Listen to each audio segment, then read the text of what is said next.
No, I didn't just do that. I went through this whole thing. I wasn't recording at all. Shit.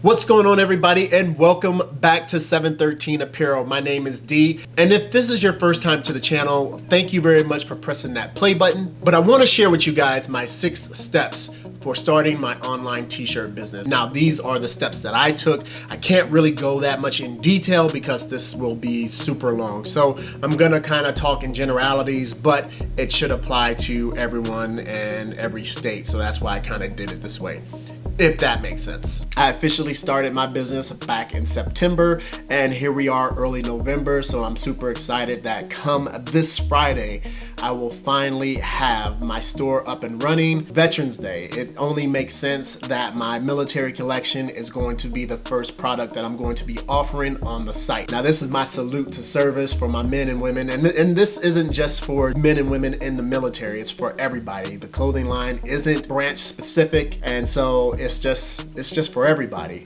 Matter of fact, here's the transfer that I made up for it. This is for the Roger That brand that is going to be coming up. This is super color, and it was on a gang sheet, but these are pretty decent size. And so, yeah, these are going on hoodies and t-shirts as well. Like I said, this is to celebrate military, and also the Marine Corps birthday is this Thursday. So happy birthday to all my Marines, and Semper Fi. So everybody, here are my 6 tips for starting your online t-shirt business. Now, step 1, what is that? You have to make a plan. Make sure you have a plan that will map out the actions that you need to take to make your business successful. That could be, what items will I be selling? Will my sales include people overseas? Will you carry all colors of garments? Or will you just stick to a few colors? What companies are you going to use? And what I mean by that is, are you going to use different wholesalers? Are you going to use one wholesaler? Are you going to use 3 or 4? You just need a general idea of how your company will be ran. Also, choose a meaningful name for your business, something that drives you and gets you in the mindset of wanting to make shit happen. Now, having this business name, this will allow you to get the creative juices flowing on what potentially your logo will look like. If you want to get business cards, it will allow you to think about how those will be created. And one thing I want to really point out is you don't want to lead first with the first products that you have. Don't want to lead out with your logo. Oh no, oh no, no, no, oh no. And I'll end up talking about that a little bit later on. Now, having and creating this business name and logo, this allows you to also look at creating your own domain that has your business name. Now, step number 2, this is probably the hardest and most scariest part for a lot of people, and that's registering your business. Registering your business adds legitimacy to your brand. It also allows you to get some tax benefits as well. Now, 713 Apparel, I actually registered that as a DBA up under my larger company of D's Rides, and that is an automotive journalism business. I've been running that for a few years now, and so instead of making a completely different business, it will still use the same EIN, which is your employee identification number, but you'll be doing business as another entity up under that D's Ride umbrella. Now, what is an EIN? An EIN is basically your company's social security number. So whenever you want to do your taxes and you are going to represent your business through those taxes, you'll use that EIN number,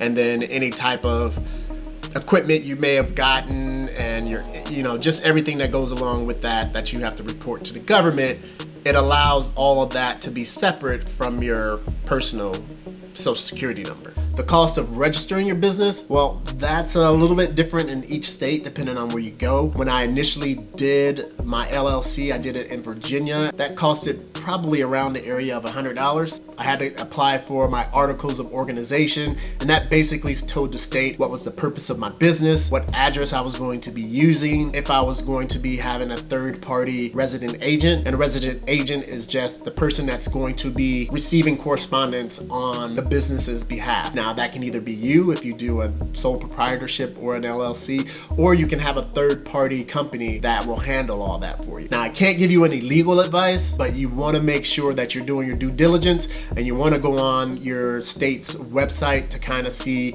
exactly what laws pertains to you, which business organization or which business model works best for you, a sole proprietorship or an LLC, a limited liability company. So you could just go to Google and type in starting up my own business in Virginia or in California, in Texas, and it'll start to give you some hits on what you should be doing in order to start to register your business. Also, one of the most important things that you can do is trying to obtain your wholesaler's license, reseller's license, trader's license, whatever type of license. So what these licenses allows you to be able to do is it allows you to buy garments from these manufacturers and then add on whatever you want to put on your shirts, bibs, or whatever the hell you have. And then you can go ahead and resell those particular items. So to piggyback on that license, you want to make sure you have a sales and use tax license. Different companies are going to want that sales and use tax license because that is what is going to allow them to not charge you taxes. So when I buy from, let's say, Alpha Broder,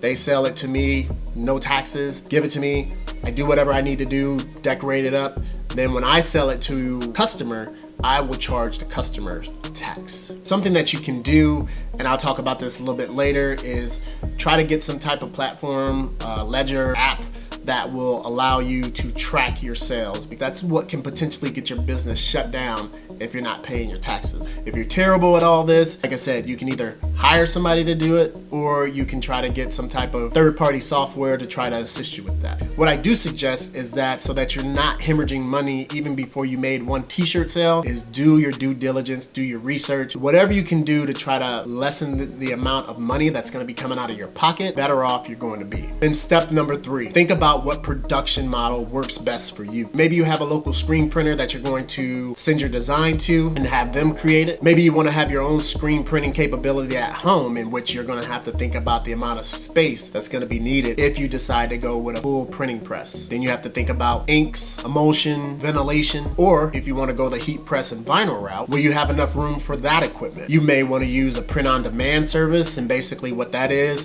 that a third party will take orders, they will fulfill those orders and send it to the customers. But the problem with that is your profit is going to be a lot less than other means. There's a multitude of different ways you can go about it, but me, as you already know, I decided to go with the heat press and the vinyl cutter. Step number 4, if you haven't already, start creating designs. Now this can be in the form of your own designs, or it can be pre-made designs that a lot of different websites have. You have Brand Crowd, you have Silhouette Studio, you have Transfer Express. Different companies like that, they have pre-made, pre-built designs that you can manipulate, change the text, change the color of different things, so on and so forth. Now what I alluded to earlier is you don't want to start out with your logo right off the bat. No one has an emotional attachment to your logo, unless you're planning on selling local and it has something to do with a local area code or something of that nature. You're gonna have to find something that will resonate with them, that's going to elicit some type of emotion when they see your design, like, oh snap, I have to have that. Family and friends, they're gonna buy your design because they want to help support you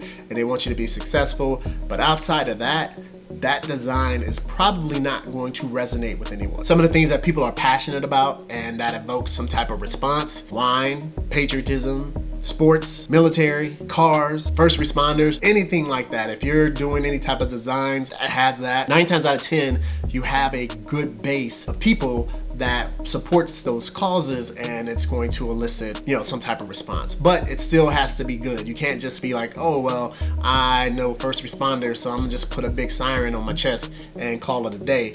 No, it has to be something that not only resonates with them, but is actually a good design. And now step number 5, pimp out your design. What I mean by that is get some crucial feedback from your friends and family, people on Facebook. Do some mock-ups. There's a bunch of different sites to where you can do mock-ups, and basically what those are is it is a website that you can, or a program that can put whatever your design is on an actual person digitally, and you can market it that way. I did one with my Roger That design. I used a young lady in a hoodie as well as a gentleman and lady who was actually in the Army, and I put that my Roger That logo on their shirt. And step number 6, that is selling your items. Now, you can sell your items on Etsy or Shopify, but you want to do it in a way that, once again, adds some type of legitimacy to your business. Now, it's not to say that that's the only way that you can have a legitimate business, but the perception is if you have a website and you have something that looks pretty professional,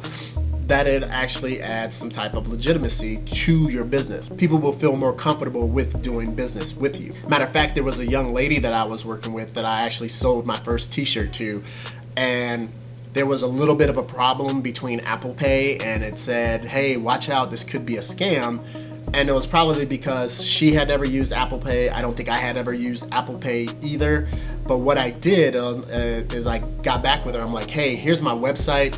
Here's my YouTube channel to let you know that, you know, I'm legit. I'm not just trying to scam you or something like that. And then she was like, oh, okay, cool. That's great. And then bam, went ahead and did the sale and everything was hunky-dory, and she got back with me and told me that, hey, I got the shirt and I loved it. So everybody, there you have it, my 6 tips for starting your online t-shirt business. Now, if you want to check out a company that I did a video on testing out their transfers, make sure you go ahead and check out this video and see if it is a company that you want to work with. And you want to also remember, everyone deployed, and I'm out.